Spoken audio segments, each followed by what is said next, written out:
Hola, hola. Llegó el momento que esperaban porque hoy vamos a hablar de pretérito, el imperfecto.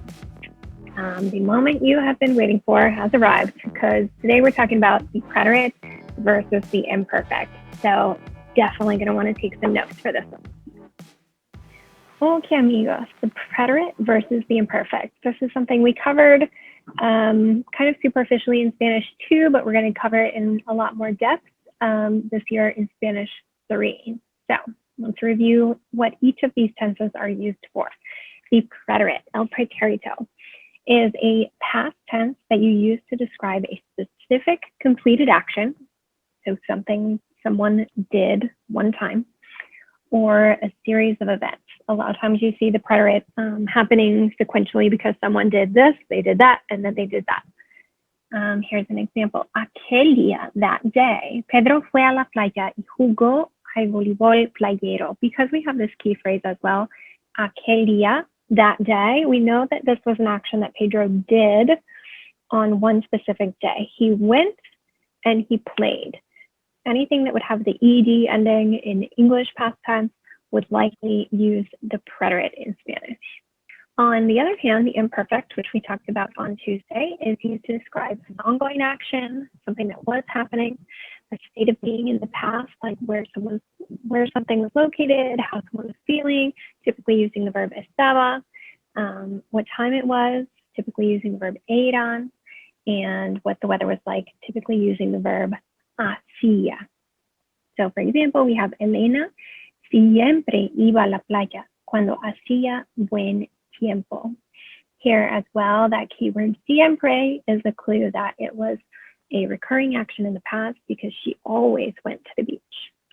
And then on occasion, you will see a sentence that uses both. For example, the imperfect could tell what someone was doing when the preterite interrupted. We call the preterite the interrupting action. So for example, at the bottom, yo nadaba, I was swimming when Pedro arrived, cuando Pedro llegó a la playa. And your endings even sound the way that the action is. So nadaba sounds ongoing, right? The abas and the ias. And then the preterite sounds like specific, llegó, llegué, etc. Here are some important keywords that you would use for each of these two past tenses. You probably want to write these down because these are going to be indicators when you see them in the sentence that you are going to use either the preterite, the specific past tense, or the imperfect, the ongoing, or the descriptive past tense. So under the preterite, we have ayer, yesterday, anoche, last night, anteayer, the day before yesterday, la semana pasada, last week, el mes pasado, last month, el año pasado, last year, and then cuando, when there is an interrupting action. So we talked about that example of I was swimming when something happened. If you see that cuando kind of like in the middle of the sentence where it's breaking into the action, then you'll use preterite. Of course, the one exception to that is that phrase that we've been using a lot that falls on the imperfect side, which would be cuando era niño or cuando era niña, when I was a kid.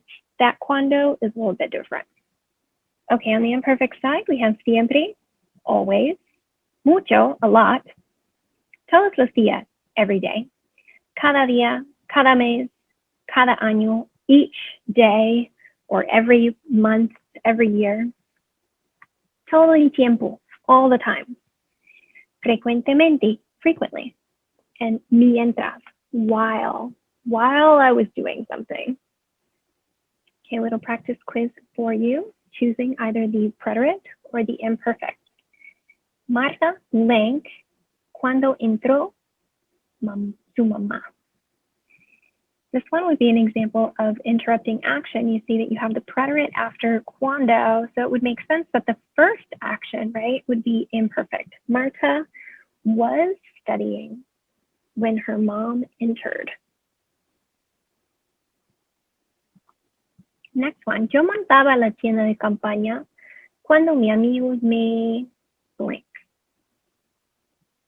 This one is kind of the opposite. We have the imperfect in the beginning. I was putting up the tent when my friend called me. Now we want the other tense, the preterite, because it is that interrupting action, right? When my friend called me. Cuando mi amigo me llamó. Cuando mi madre blinked por mí, yo no estaba en la escuela. This kind of just takes the order of the sentence and puts it in reverse, but you still have that cuando that indicates that there's an interrupting action happening. So you could read it the other way and say, I was not at school when my mom came for me. She came one time with a specific action, something that she did. So we're going to use the preterite vino.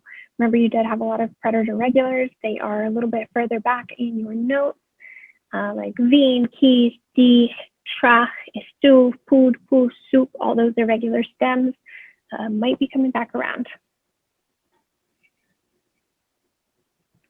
And then here we have two blanks. Mis tíos blank el desayuno cuando el sol blank.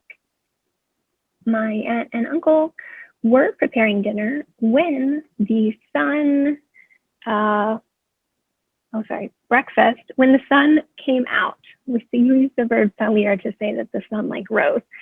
Salió. So we're going to go letter B. They were preparing, preparaban in the imperfect. What they were doing when something happened, the sun came up. Salió el sol.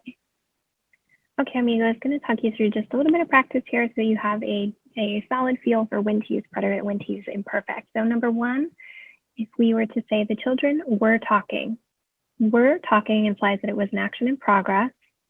So we would use the imperfect, and the imperfect is the aba ending. Los niños hablaban. Number two, the girls spoke to the professor. What do you think the answer would be? So they spoke to the professor. That's like a one-time specific action, right? So we would use the preterite, hablaron con el profesor. Number three, I needed more books. Which do you think would be the answer? So when I say I needed something, it's kind of a descriptive, like a feeling. It's kind of like I wanted or I knew. And all of those verbs tend to go imperfect because they're very descriptive. If I say I needed books, I didn't do anything. There was no specific completed action. So that kind of verb always goes imperfect. Yo necesitaba. We washed the dishes. We washed the dishes is a pretty specific action, right? It's something that we did, it's over, it's done, it's completed. So be nosotros lavamos los platos. Now, if we change the wording of that to we were washing the dishes, good, then it would be lavábamos in the imperfect because it was an action in progress in the past. So it's all about how you're phrasing. If you see was or were, it's very likely that it's going to be imperfect. Number six, you used to study with Juan. This one, we have the phrasing used to study, which implies that it was an ongoing or recurring action in the past. We're going to choose the imperfect, estudiaba. I studied with Juan for 3 hours.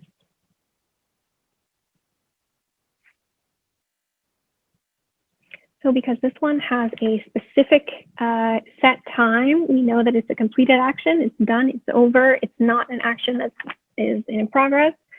I studied with him, so we're going to go with the preterite, estudié. Maria worked in a restaurant for a period of time.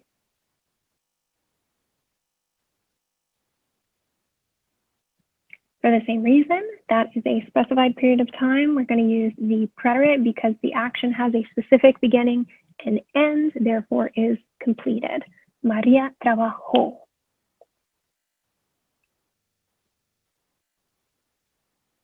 Number 9, Juan worked in the hospital for 6 months.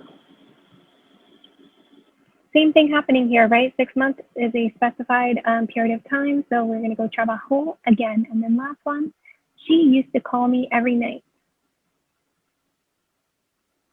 Because it says used to and every night, we know that it was an ongoing, repeated, or recurring action in the past, so we are going to use the imperfect, and we're going to say ella me llamaba. She called me.